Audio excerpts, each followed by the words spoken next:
I think one of the good things, as you've said, this is we don't traditionally have a lot of people, not a lot of options for this. It's not been a thing which we've looked at before. But so there are. So what I suggest is that there are obviously the easiest people to approach for this for an internship are going to be, you look at your LiveLaw and Quint, right? They're the ones who are literally doing this week in, week out. They're doing this every day.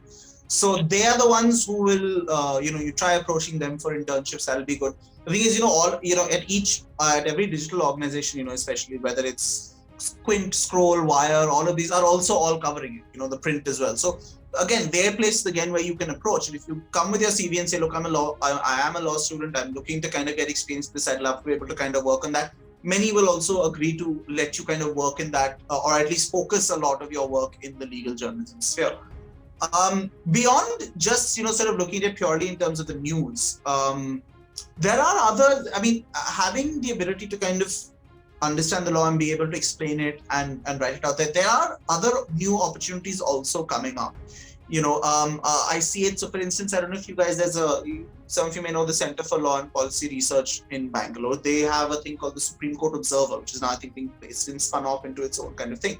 And it's a great platform actually for people doing research on cases about the Supreme Court and things which are happening, because what they do is all the major cases going on at present, and they're building an archive of older cases as well.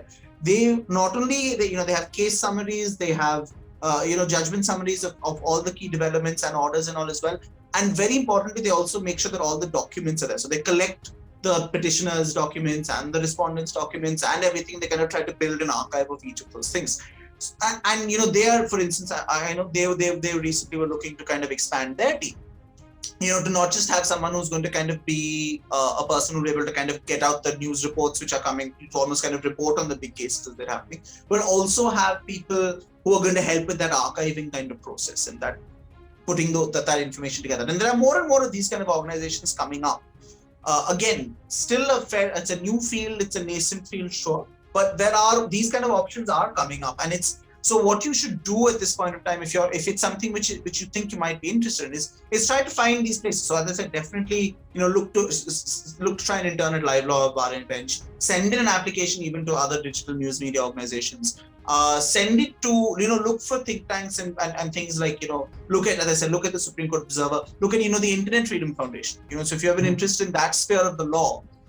They do great work, and they also need someone to communicate it. They don't just need the lawyers who are going and fighting and trying to kind of fight those cases. They need people who are going to help with kind of putting out communication. So they will need internship, people to intern and help them out there. So look for these. There are all these organizations doing some very interesting work, and I think the scope, the need to communicate this, and communicate it in a way which people are all going to be able to understand, is going to be a very, very big thing going forward. Right now, it's still small, sure, but the scope is there. And if you start work, as Taniya said, start putting in the work to kind of build a profile which will,